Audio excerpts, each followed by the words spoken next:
नमस्कार मंडळी, काजलची रसोई याच्यामध्ये तुमचं मनापासून स्वागत आहे. मी पोह्यापासून अगदी झटपट बनणारा नाश्ता घेऊन आली आहे.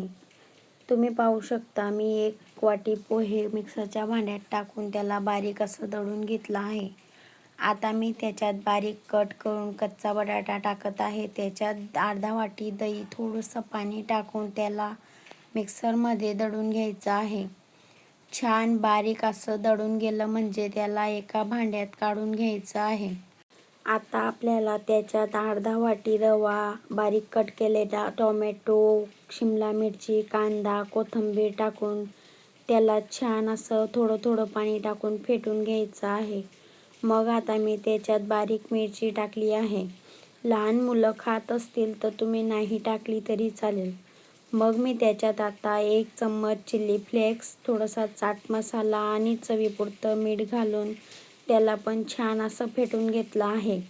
मग मी आता तडका देण्यासाठी एका तडका पॅनमध्ये तेल, जिरं आणि कढीपत्ता घेऊन त्या बेटरवरती टाकून देणार आहे. तुम्ही पाहू शकता आपलं बेटर छान दिसत आहे. मग आता त्याला फेटून घ्यायचं आहे. आता मी इथं अर्धा चमचा खायचा सोडा घेतला आहे आणि थोडंसं पाणी टाकून त्याला सर्व मिश्रण एकजीव करून घ्यायचं आहे. सर्व मिश्रण एकजीव झालं म्हणजे आपल्याला 5 मिनिटं प्लेट झाकून ठेवायची आहे. तुम्ही पाहू शकता 5 मिनिटांनी आपलं बेटर किती छान असं फुलून गेलं आहे.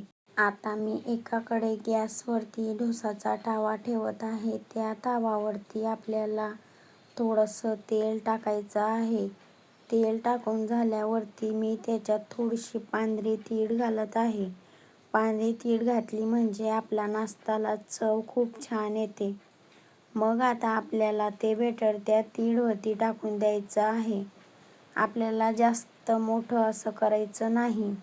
आपण आता गॅसची फ्लेम कम करून त्याला 5 ते 7 मिनिटं झाकणने झाकून घ्यायचं आहे.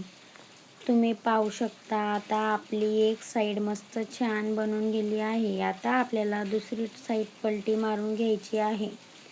दोघी साईड पलटी करून शेकून घ्यायची आहे. तुम्ही पाहू शकता आपला नाश्ता किती छान असा फुलून तयार झाला आहे. आपण आता त्याला एका पेपरमध्ये काढून घेऊन सॉससोबत सर्व्ह करायचं आहे. त्याला आपण मुलांच्या टिफिनमध्ये पण देऊ शकतो. तुम्ही पाहू शकता किती सॉफ्ट असा बनलेला आहे. तुम्ही हा नाश्ता घरी एकदा नक्कीच बनवून पहा. तुमच्या मुलांनाही आवडेल. आणि माझ्या चॅनलला सबस्क्राईब केलं नसेल तर करून घ्या.